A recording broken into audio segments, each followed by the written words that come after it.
You're tuned into the hottest sports analysis of the week with your hosts Ron Dolbeck and Chris Roberts. And now, here's the first round.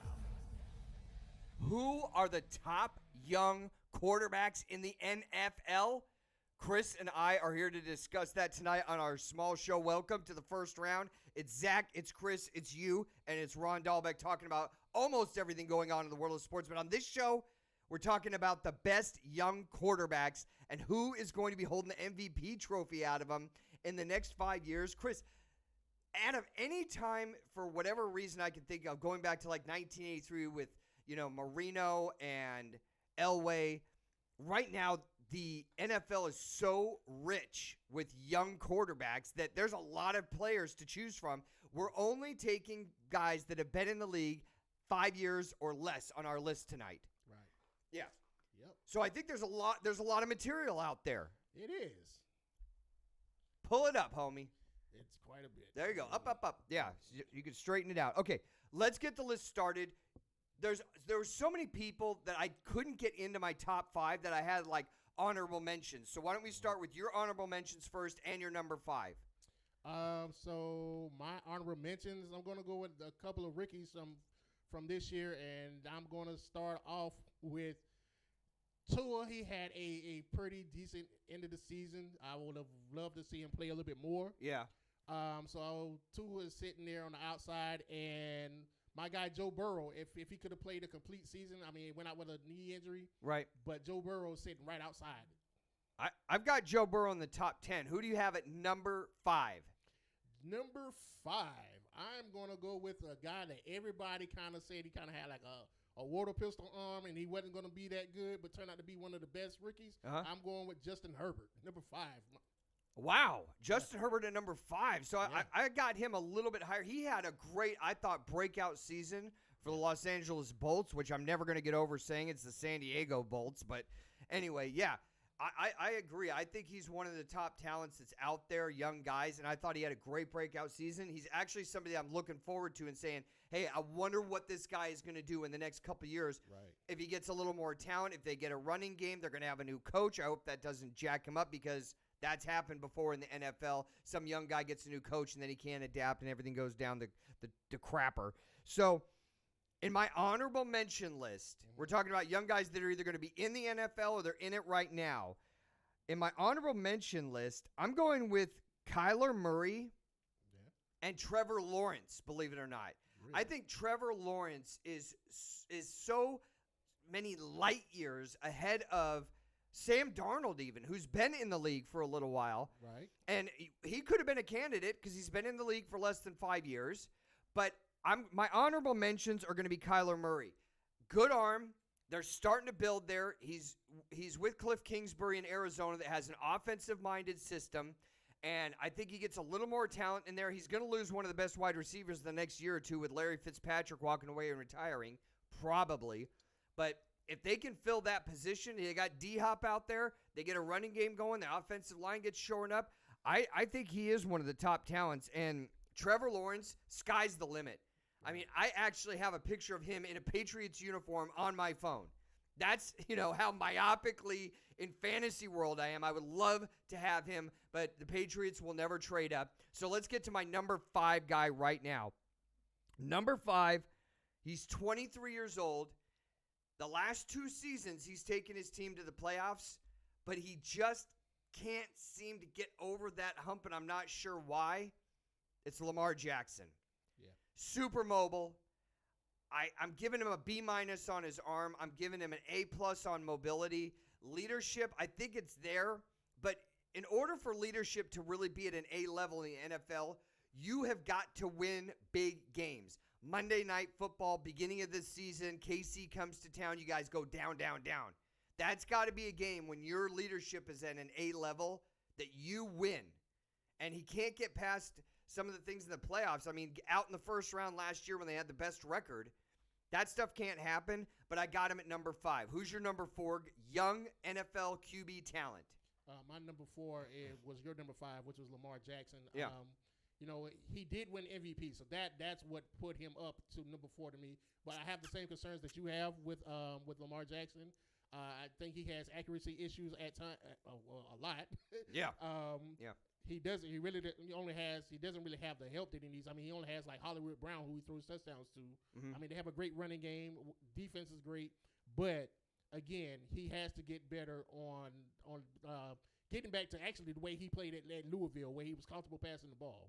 Yeah, I totally agree. I think he's a young, great talent. He's in my top 5, but he's right there at 5. My number 4 was your number 5. I am super high on Justin Herbert, the kid in his first year out of Oregon. I loved him at Oregon. I really loved what he did this year. 13 touchdowns and 2 interceptions. Yeah. When you come into the NFL, rookies always bring up one issue when they're asked, what's the difference between college and the NFL? And everybody says the same thing. What is it? The speed of the game. Speed of the game. Yeah. So with the speed of the game, you have a offensive, regressive coach in Anthony Lynn, who ultimately got fired. You don't have a great running game this year, and I didn't think he had a lot of wide receiver options. Plus, you got to play Kansas City twice, and a Las Vegas team that I thought was getting better. Given that, still 13 touchdowns and two interceptions, those are great numbers. I think the sky is the limit for this kid. I've got Justin Herbert from the Los Angeles Bolts at number 4. Who do you have at number 3? My number 3, I have Josh Allen from the Buffalo Oh, no, Bills. you didn't. Yes, I did. No, you didn't. Josh Allen, man. Josh Allen, he put on, he had career numbers this year. I mean, we talked about him last year because he would run and scramble, instead of staying in the pocket and passing the ball. This guy had career numbers this year. I mean, with the help of Stephon Diggs, Stephon Diggs had more receptions than anybody in the league this year. Right. So, with the addition of Stephon Diggs, it also helped him out. So, Josh Allen is my number 3. My number 3 has, I don't know what the word I want to use. I have to prorate this comment. I've got Deshaun Watson at number 3, and I'm going to tell you why. Look, he lost one of the best wide receivers, a top 5 wide receiver in DeAndre Hopkins. He didn't have a lot of talent. Plus, he had all the fiasco at the top of the shelf in the GM, the coach, the ownership. So Bill O'Brien was a de facto general manager there that I think made galactically challenging moves. Let's get rid of all of our first-round draft picks. Then let's pick up a running back in David Johnson from Arizona that's probably has his best years in the rearview mirror. And what we're going to give up for that is one of the premier top 10, maybe top 5 wide receivers in the whole league in DeAndre Hopkins. So I feel bad for Deshaun Watson. But the bottom line is results. And he hasn't even done as much as Lamar Jackson has done, who's already won an MVP and taken his team to the playoffs 2 years in a row. They did beat the Bills last year, but I need to see more from him. I think the leadership's there, but he's got to have the talent around him. I've got Deshaun Watson in our young quarterback countdown. I've got him at number 3. I have Deshaun Watson at number 2. Over Josh Allen. Yes. I'm listening. And I'm going to give you this. I'm going to listen. Who's the best receiver on the Texans team? Will Fuller? Will Fuller. Yeah. How many games has Will Fuller missed? Oh, I don't know. Will Fuller actually missed the last half of the season for right. a PED issue. And that's part of my issue with Deshaun Watson. Okay. I'm not blaming Deshaun. Time out now. Deshaun Watson had his best year in the NFL last year with no receivers. Mm-hmm. Deshaun Watson threw for over 4,000 yards, 33 touchdowns, 7 interceptions, and had a QB rating of 112. Yeah. I mean, he's in my top 5. And so, when you look at that, he has no running game, no defense, and he got still passing for over 4,000 yards. He's my number 2. My number 2 is your number 3. So we have the same guys on our list, but let me tell you about Josh Allen. You can't argue he took a step up this year. His rookie year, everybody was still wondering, hey, is this the system? Is this too much for him? Was he drafted too high? All that's gone out the window. 13-3 record in the AFC East. Look, the Patriots are still a tough team, but they went on the road and they beat teams like Houston. They had to play Kansas City. You have to play Miami, who's a lot better team. Their schedule was not easy, and they won their division. They knocked off the King after 20 years of, and there's a lot of reasons for that. But I think this year you can't argue with the fact that Josh Allen took a way big step up. He was responsible for 45 touchdowns, bro. That's a lot. 45 touchdowns, and he took his team to the AFC Championship game. So for Deshaun Watson, I'm not down on him, but you got to find a way to make it happen. I mean, look, let's talk about Tom Brady for a second. We would make an argument he's the best quarterback ever. Tell me all the Hall of Famers that he ever played with. Randy Moss was there for a cup of coffee. Gronk was there for a long time, but he didn't have a lot of talent around him anyway, and they were winning divisions and winning Super Bowls when he didn't have a lot of talent.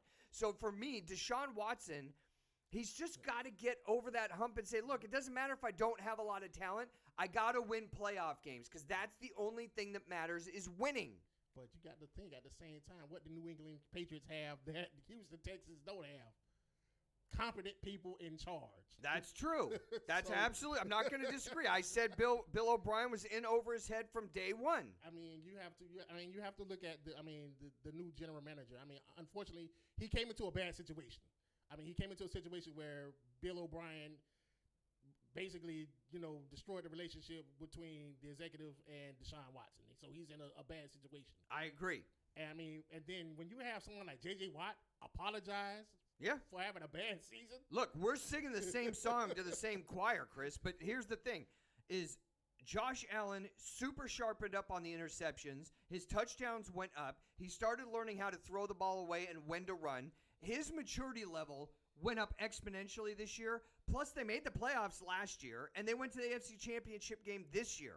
And, he had Stephon Diggs, and that's a huge, big get. that's the difference. But their offensive line, I'd give it a B. And their running game, like last year, he had LaShawn McCoy back there. Who did he have running this year? The Bills hang their hat on their defense way more than their offense. I just think that he took a huge step up this year. And we are kind of splitting hairs because if you put Deshaun Watson on the Bills, he goes to the playoffs in the AFC Championship game. Yeah. So it's 90 and 91. 1 and 1A. I'm not down on Deshaun Watson. He's great. I just think that Josh Allen is just a hair above, and he does have more talent, and he doesn't have the front office issues. Who's your number one? Of course, you know who number one is. It's my homeboy, Pat Mahomes. Yeah, it's got to be Pat Mahomes. Yeah, man, Pat Mahomes sitting in the Super Bowl again. Yep. We're talking about somebody who was in the league and threw for 50 touchdowns last year. I mean, so you have 50 touchdowns. I mean, he's doing it again. Granted, he took a step back this year, but Pat Mahomes, of course, is number one. Yeah, Pat Mahomes is my number one. And a good argument that you and I have a lot of times off the set is, if you put Joe Montana with all the talent that he had, and a lot of people when he retired thought he was the greatest ever, there's a good argument to be made for that at his point of retirement. But what if he was on Tampa Bay for all those years? I can't say that with Pat Mahomes because it's too easy to say, well, he's got Kelsey, he's got Tyreek Hill, he's got Sammy Watkins, he's got, running backs and tight end, wide receivers, he's got talent all over the field. It's him. Yeah. It's him reading the defense. It's him with the strong arm. It's him being able to audible at the line. It's him with his talent. It's him with his intelligence. It's him with his dedication in the offseason to getting better. That's the reason why he's number one. If you put him on another team, he's one of the rare guys that I look at and go, that team would become great. Yeah.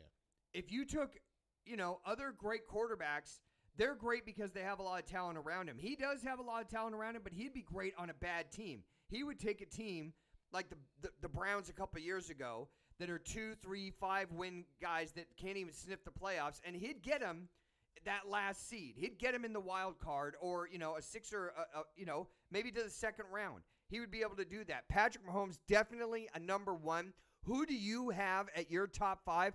Comment for us right down here below. Let us know what your top 5 is, whether you agree or disagree. Hit the subscription button and join over 5,000 of your friends who have become a part of the First Round family right here. If you've missed any part of this show, you can always check out archive shows or this show on YouTube. We have over 90 videos out there right now. Chris and I are here every single week talking about everything going on in the world of sports. And a special thanks to our producer for the last 8 months, Zach, the Steeler fan, doing it a great job for us. He is moving on to continued work, getting married, having a new house, and going to school. He's still going to be working with us in some other capacities, which we're so thankful for. But we want to give a special shout out to him as he goes onto so many more bigger and better things that are going on. I mean, he's so busy right now, man. He's got more going on in his life, and I'm the opposite. It's like I got nothing going on. I built a house, and that's it. We're going to be in our new studios. Check us out in a couple weeks when we post new videos from our new studios. Until then, we want to say thank you for checking us out right here. Tell your friends about us. Hit the subscription button, and we'll see you in a couple weeks. Take care, everybody.